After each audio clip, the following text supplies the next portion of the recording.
Probinsyana ako, of course. Kinahanglanon naman kong bomba diri sa probinsya para makaligo ka, makalaba ka, tanan.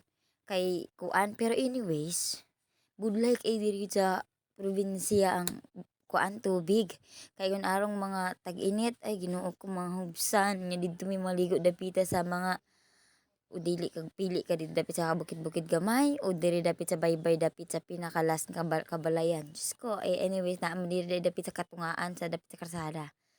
So, mahirap ang mga bugtubig kuan budlay kay mga ano tubig manag-ub kay sige kahubasan.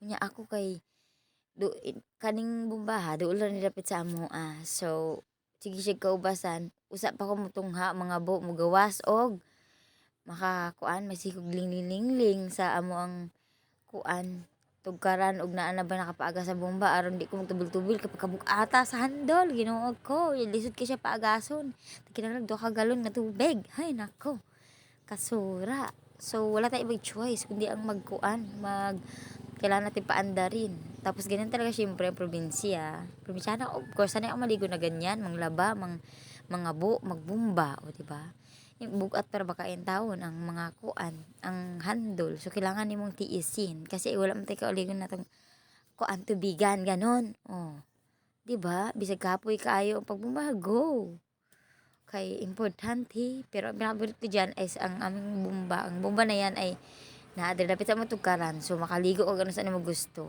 di ba basta kaya nimong pagason ganon so yun lang pasanay-sanayan lang sa pagligo ng ganyan. Kung hindi ka sanay, goodbye. Hindi ka makaligo kaya wala kami ditong gripo. Dagat marami.